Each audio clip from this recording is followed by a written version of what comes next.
We have to be very careful about what we say and what we put out there. I completely disagree. We have to be brave. We have to be very careful about what we say and what we put out there. I completely disagree. We have to be brave. So many things have happened, it's hard to keep up. I agree. It's a lot to cover. 안녕하세요, 여러분. 2025년 10월 1일입니다. 오늘 아침 뉴스를 보니까 미국 연방정부가 결국 셧다운에 들어갔다고 하네요. 네, 이게 예견됐던 일이긴 한데 결국 극단적인 정치 대립이 정부 기능을 멈추게 한 거죠. 네, 핵심 쟁점이 그 오바마 케어 보조금 지급 연장 문제하고 또 공화당이 깎았던 메디케어 예산 복구 이런 거였다면서요? 맞습니다. 연합뉴스 보도를 보면 민주당은 이게 안 되면 중저소득층 수백만 명이 건강보험을 잃는다 이렇게 나왔고 공화당은 재정 건전성 또 불법 이민 문제 이걸로 맞선 거죠. 결국 타협점을 못 찾은 거네요. 트럼프 대통령 스타일도 한몫했겠지만요. 네, 결국 셧다운이라는 상황까지 오게 된 겁니다. 미국의 이런 상황이 이게 그냥 남의 나라 얘기가 아닌 것 같아요. 정치적 분열이 국가 운영에 바로 영향을 미치는 걸 보여주니까요. 그렇죠. 지금 한국도 여러 변화를 겪고 있잖아요. 기술 변화도 빠르고 세대도 바뀌고 정치적 진장도 계속되고 있고. 네, 그래서 오늘 저희가 좀 깊게 들어가 보려고 합니다. 여러분이 보내주신 자료들을 가지고요. 지금 한국 사회를 움직이는 그 핵심 동력들, AI 정책부터 시작해서 MZ세대 소비 패턴, 또 논란이 되는 온라인 문화, 그리고 정치나 법률 쪽 움직임까지 네, 이런 것들을 좀 면밀히 살펴보는 게 오늘의 미션이라고 할 수 있겠네요. 좋습니다. 이 다양한 정보들을 좀 연결해서 한국 사회의 복잡한 모습을 좀 더 입체적으로 이해하는 시간이 됐으면 합니다. 네, 그렇게 되길 바랍니다. 자, 그럼 첫 번째 주제, 인공지능 얘기부터 시작해 볼까요? 마침 오늘 딱 맞춰서 서울에서 제2회 미래법제 국제포럼이 열렸다는 소식이 법률저널에 실렸더라고요. 네. 내년 1월 시행 예정인 인공지능 기본법 논의가 아주 뜨거웠다고 하죠. 네, 법률저널 기사를 보니까 이 포럼의 지향점이 좀 인상 깊어요. 법이 단순히 기술 발전을 그냥 뒤쫓는 규제가 아니라 오히려 혁신을 이끌고 사회적 신뢰를 만드는 나침반이 되어야 한다. 이런? 그렇죠. 그런 방향으로 가야죠. 조원철 법제처장이나 최민희 과방위원장, 또 하정우 수석보좌관 같은 분들 발언에서도 그런 기대감이 좀 엿보이고요. 네. 맞습니다. 여기서 핵심은 그거 같아요. 너무 빠르게 변하는 AI 기술하고 그걸 뒷받침해야 하는 법 제도 사이의 그 속도 차이, 이걸 어떻게 맞출 거냐 하는 거죠. 균형이 중요하겠네요. 네. 의료, 제조, 생성형 AI. 기술은 정말 하루가 다르게 발전하는데 법은 안전이나 신뢰, 이런 브레이크 역할도 해야 하고 또 혁신을 밀어주는 엑셀 역할도 해야 하니까요. 어렵네요, 그게. 어렵죠. 포럼에서는 한국 기본법이 EU처럼 위험 기반 접근, 이런 걸 좀 가져오면서도 우리 산업 육성에 좀 더 중점을 두는 방향이다. 이런 얘기도 나왔다고 하고요. 싱가포르 같은 다른 나라 사례도 비교하고 국제적인 맥락도 본 거죠. 근데 이 AI 기본법이 결국 우리 삶이나 기업 활동에 구체적으로 어떤 변화를 가져올지에 제일 궁금하거든요. 예를 들면 고위험 AI 범위는 어디까지인지, 데이터 활용은 어떻게 하라는 건지 이런 것들이요. 네. 정확한 지적이세요. 포럼에서도 당연히 그런 얘기가 나왔고요. 데이터 활용의 투명성 문제, AI 윤리 기준 구체화, 또 글로벌 표준하고 어떻게 맞출 거냐, 이런 과제들이요. 특히 법 취지대로 혁신을 막지 않으면서도 위험은 관리할 수 있는 그런 구체적인 시행령이나 가이드라인이 빨리 나와야 할 것 같아요. 앞으로 기업들이 AI 기술 개발하고 도입할 때 또 우리 일상 속 AI 서비스에 어떤 영향이 있을지 계속 지켜봐야겠죠? 이런 거시적인 정책 논의도 중요하지만 당장 구버 리포트 같은 걸 보면 AI가 이미 마케팅 쪽에는 엄청 깊숙이 들어와 있더라고요. 그렇죠. AI 아바타 같은 거 활용해서 소비자랑 감성적인 유대감을 만들려고 한다고요. 네, 맞아요. 단순히 정보만 주는 게 아니라 좀 친근한 캐릭터로 브랜드 경험을 다르게 만들려는 거죠. 네. 그러니까 기술이랑 법제 논의가 진행되는 와중에도 현장에서는 이렇게 AI 활용이 계속 늘어나고 있는 거예요. 법만 되는 걸로 끝나는 게 아니라 실제로 적용하면서 생기는 문제들을 어떻게 보완해 나갈지가 더 중요해 보입니다. 자, 그럼 이제 한국 사회의 또 다른 강력한 변화의 축이죠. MZ세대로 한번 넘어가 보겠습니다. 네, MZ세대. 구버 리포트를 보니까 이 세대가 뭐 소비 시장의 판도를 완전히 바꾸고 있다 이래도 과언이 아닐 정도던데요? 네, 맞아요. 그냥 새로운 소비층에 나타났다 이 정도가 아니라 소비 공식 자체를 막 뒤흔들고 있는 것 같아요. 일단 눈에 띄는 게 오프라인 공간 변화예요. 성수동이나 도산공원 일대.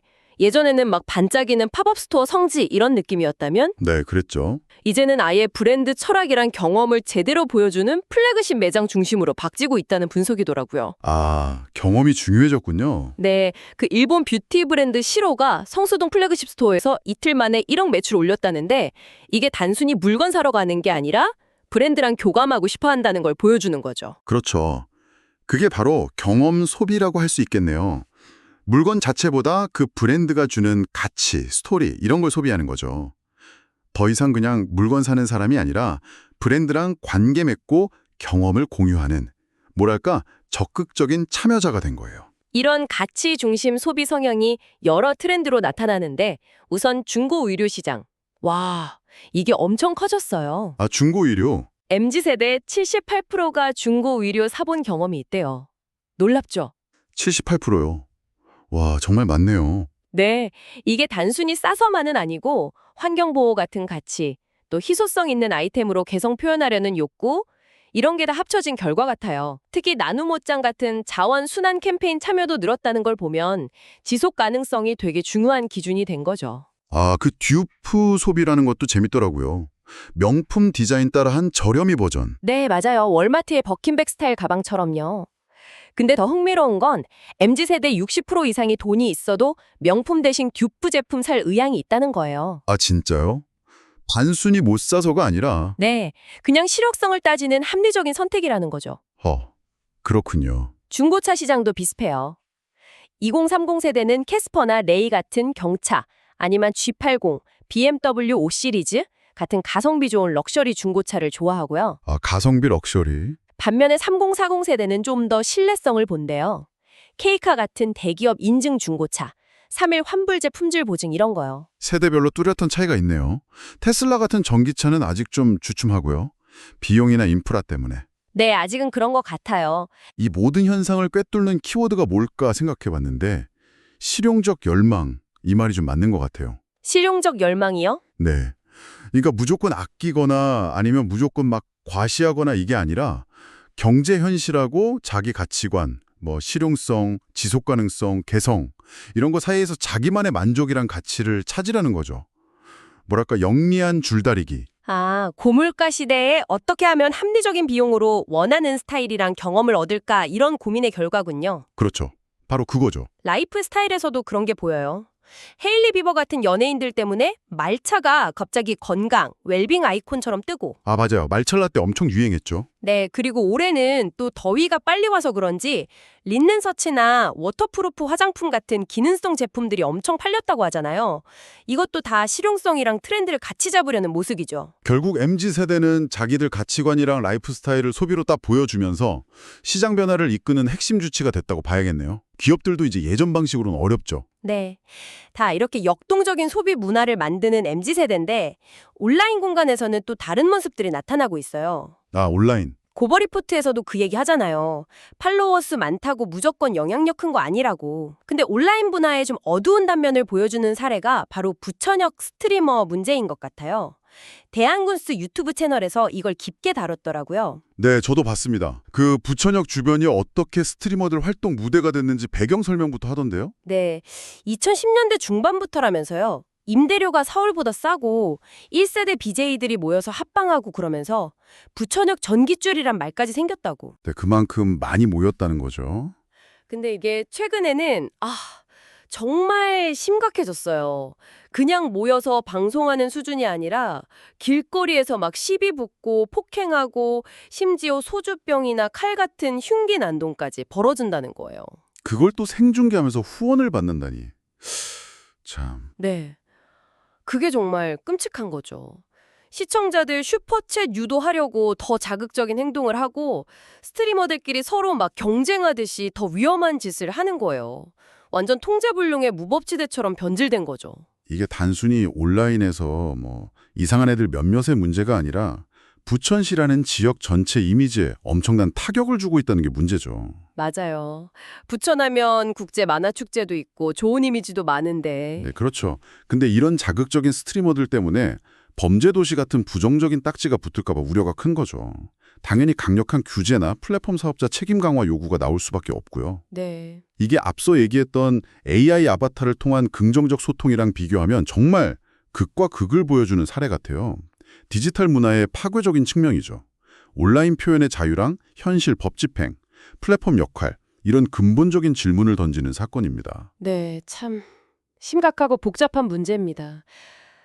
시간이 괜찮을지 모르겠는데 대한뉴스에서 다룬 다른 온라인 이슈도 잠깐 언급만 할까요? CJ 이재현 회장 관련 논란이요. 네. 그것도 있었죠. 디스패치 보도로 개인적인 취향이 알려지면서 온라인에서 파장이 컸잖아요. 네, 그러면서 사생활 침해다, 언론 윤리 문제다, 재벌에 대한 대중인식이다 이런저런 논쟁으로 버졌고요. 옛날에 나훈아 씨나 조용필 씨가 특정 재벌가 공연 요청 거절했던 사례랑 비교되기도 했고요. 네, 그 사안은 보도 내용의 사실 여부를 떠나서 공적 인물의 사생활 공개 범위나 언론의 역할, 또 권력이나 자본을 보는 우리 사회의 시각, 이런 걸 좀 드러낸 사례로 볼 수 있을 것 같아요. 다만 좀 민감한 부분이니까 이 정도로만 정리하죠. 좋습니다. 그럼 이제 마지막으로 현재 한국 사회의 또 중요한 축이죠. 정치, 법률 지형을 좀 살펴보겠습니다. 이것도 여러분이 보내주신 자료들 속에서 몇 가지 좀 주목할 만한 흐름들을 짚어볼 텐데요. 이게 그냥 사건 나열이 아니라 이 사안들이 왜 중요한지 그 의미 중심으로 한번 풀어보죠. 네, 좋습니다. 우선 이재명 대통령 국군의 날 연설, 고발뉴스 TV, 더워룸, 유튜브 같은 데서 분석을 많이 했던데 스마트 정의 강군 이걸 내세우면서 국방비 늘리는 걸 투자라고 규정했잖아요. 자주국방 의지를 강하게 보인 거죠. 네, 그게 단순히 군사력 강화, 이 차원을 넘어서는 해석이 나오더라고요. 그렇죠. 특히 트럼프 2기 행정부 가능성하고 맞물려서 한미동맹 관계가 변할 수도 있고 미국의 통상 압박 같은 거에 미리 대비하려는 거 아니냐, 이런. 마치 오늘 미국 정부 셧다운된 상황이랑 연결해보면 더 의미심장하게 들리네요. 국제 정세가 이렇게 불확실하니까 우리 외교 안보 노선을 어떻게 잡을지가 정말 중요해지는 거죠. 네. 고발뉴스 TV에서 인용한 여론조사 보니까 우리 국민 60% 이상이 국익을 우선해야 하고 필요하면 한미동맹도 변화해야 한다, 이렇게 생각한다는 결과도 있더라고요. 자주국방 기조랑 함께 동맹관계에 대한 국민 인식도 좀 변하는 것 같아요. 법조계 쪽에서는 김건희 특검의 자생한방병원 수사가 상당히 파장이 큽니다. 네, 그 이슈가 계속 나오고 있죠. 이혜제이 유튜브 채널 같은 데서 제기된 의혹 핵심을 보면 윤석열 대통령 대선 출마 전후로 자생한방병원 쪽에서 거액의 비자금을 만들었고 여기에 윤 대통령 측근으로 알려진 이원모 전 비서관 부인 일가가 관련되어 있다. 그리고 병원 측이 특정 약침 건강보험 적용 같은 데서 특혜를 받았을 가능성이 있다. 이런 내용이에요. 네, 특검 수사 결과에 따라 정치적 파장이 아주 클 수밖에 없는 사안이죠. 그리고 EJ 채널에서는 그 직권남용 의혹받는 판사 문제나 판사 영장 발부 주체를 바꿔야 한다는 등 사법개혁 요구도 계속 언급하더라고요. 맞아요. 이런 문제들이 개별 사건을 넘어서 사법 시스템 전체에 대한 신뢰도랑 바로 연결되는 거니까요. 그렇죠. 자, 이렇게 동시다발적으로 터져나오는 정치, 법률 이슈들. 이게 결국 우리한테 어떤 의미가 있는 걸까요? 왜 우리가 이 복잡해 보이는 일들에 관심을 가져야 할까요? 바로 그 질문이 핵심인 것 같아요. 그래서 이게 다 무슨 의미냐? 지금 나온 사안들이 그냥 특정 정치인이나 특정 기관만의 문제가 아니거든요. 네. 권력 내부의 역학관계가 어떻게 변하는지, 제기된 의혹들의 진실은 뭔지, 책임은 누가 져야 하는지, 그리고 더 나아가서 국방, 외교, 사법 시스템 같은 국가의 근간이 흔들릴 수도 있는 문제들이잖아요. 그렇죠. 시스템의 문제일 수도 있는 거죠. 네, 이게 결국 정부나 사법 시스템에 대한 국민 신뢰, 그리고 한국 사회가 앞으로 어떤 방향으로 나아갈 것인가 하는 문제랑 직결되기 때문에 우리 모두가 좀 냉철하게 지켜보고 그 의미를 계속 생각해 봐야 합니다. 네, 오늘 정말 다양한 스펙트럼을 가로질러 온 것 같습니다. 미국 셧다운이라는 국제적 상황 속에서 한국은 AI 기본법으로 미래를 준비하고 있고 또 MZ세대는 소비 문화를 완전히 바꾸면서 실용적 열망을 보여주고 있고 네, 부천역 스트리머 사례처럼 디지털 문화의 어두운 면과 규제 필요성도 봤고요. 맞아요. 그리고 현재 진행형인 정치, 법률적 변화들이 어떤 의미를 갖는지까지 정말 숨가쁘게 짚어봤네요. 오늘 논의를 쭉 관통하는 키워드는 역시 변화 그리고 긴장인 것 같아요. AI 기술 발전 속도, 세대 교체에 따른 가치관 변화, 온라인 문화 확산, 또 막 요동치는 국제 정세까지 우리 사회가 정말 전례 없는 속도로 변하고 있잖아요. 네, 정말 빠르죠. 이런 급격한 변화는 필연적으로 기존의 법이나 제도, 사회적 규범, 또 권력 구조하고 긴장 관계를 만들 수밖에 없어요. 이 긴장 속에서 우리가 어떻게 사회적 합의를 만들고 미래를 향한 균형점을 찾아 나갈 것인가, 이게 우리 시대의 중요한 과제인 것 같습니다. 그렇다면 마지막으로 이 질문을 여러분께 한번 던져보면서 마무리하고 싶습니다. 오늘 저희가 살펴본 AI 기술의 예측 불가능한 발전 가능성, 또 부천역 스트리머 사례에서 본 것처럼 통제불능으로 번질 수 있는 디지털 문화의 확산 속도, 이런 걸 고려할 때 현재 우리 사회의 법과 제도는 앞으로 다가올 더 큰 변화의 파도에 얼마나 잘 대비되어 있다고 생각하시나요? 네. 그리고 우리 시스템에는 어떤 종류의 업데이트가 가장 시급하다고 보시는지요? 한번 진지하게 고민해 보시면 좋겠습니다. 네, 다음 시간에 더 깊이 있는 분석으로 다시 찾아뵙겠습니다. 고맙습니다. 감사합니다.